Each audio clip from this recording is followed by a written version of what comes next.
What is going on, nerds?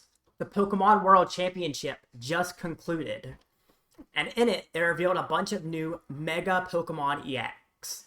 Mega Pokemon EX are basically just Pokemon that give up free prizes. That's the entire mechanic, is they give up free prizes, and to account for that, they have increased HP, increased damage, and stronger effects of attacks. Now, I think Mega Pokemon really show a problem with modern Pokemon design. And the problem a lot of people would say is the fact they give up free prizes. But I actually think it's something a little bit deeper than that. So before going into that concept, I think I need to describe simplicity and polarization. So I think simplicity is pretty self-explanatory. Something like Gardevoir VMAX.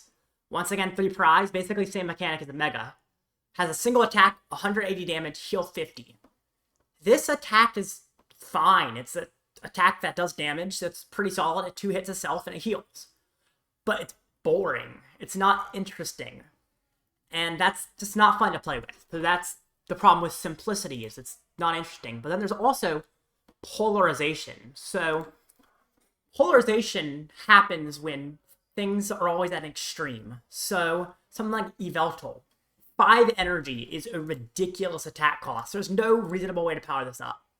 But if you do it, you get one of the strongest attacks in the game. Your opponent is just immediately knocked out. Just no damage, they're knocked out. There's very little counterplay if you can set that up. So, if you were to build an Yveltal deck upon release, you'd have to make your whole deck based around Yveltal, which is already kind of linear deck design. And then when you do power it up, you immediately knock your opponent out. But something like Lugia V-Star came into the format with Archeops that could power this thing up in a single turn. And then suddenly this effect that's supposed to be only reserved for a really strong card became meta, and it wasn't fun. Lugia was very hard to counter, because if you had some big thing, they just knock it out in one hit. Almost nothing you can do about that. Because, there's one thing of text here. It's very, very polarizing. Either this card is incredible when you power it up, or it's completely awful because you can't get 5 energy on it, which it ended up being both of those at different points in its lifetime. So that brings us to Mega Pokemon, something like Mega Charizard EX. They give up free prizes, which is a huge downside.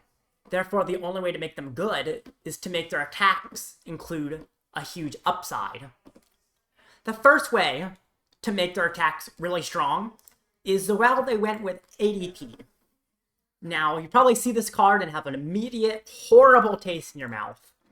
And that's because this card's broken. Its GX attack says for the rest of the game, all your attacks do 30 more damage and take an extra prize card. On the set this released, it was okay. It didn't see that much play. It saw a little bit. But it was okay. Then the next set, they added a consistent way to get the energy on it, so you could use this attack turn 1.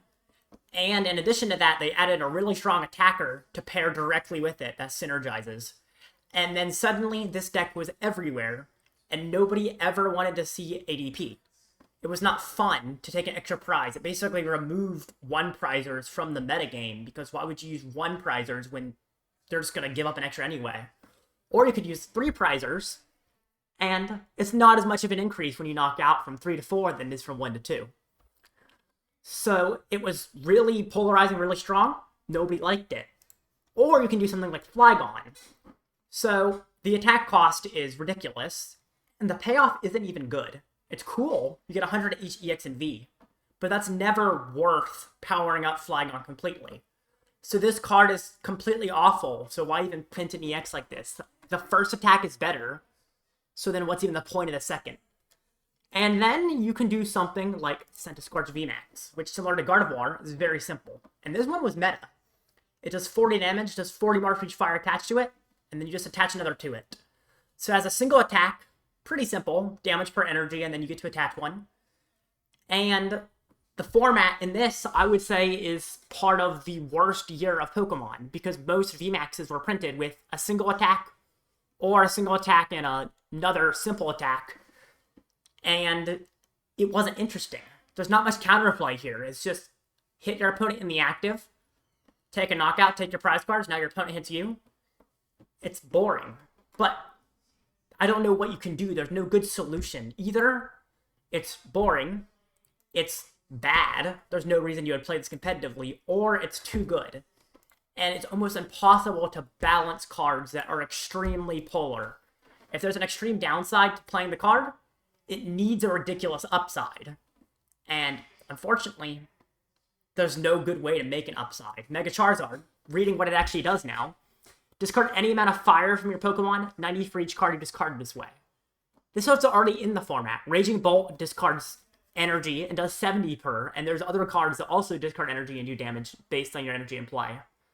It also uses a basic EX that got revealed as well, the Oricorio EX, as its engine to power it up, which is mirroring things already in the format, and isn't super interesting. I mean, energy discarding is one of the most basic mechanics in the game. But they could instead put a really strong effect on this card, and it will break the format wide open, most likely.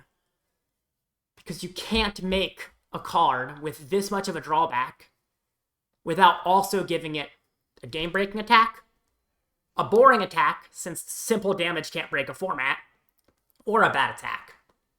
So that's really my problem, is polarization in general, even in 2-prizers or 1-prizers.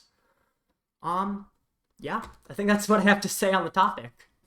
But what do y'all think about Mega Pokemon and polarization in the Pokemon TCG?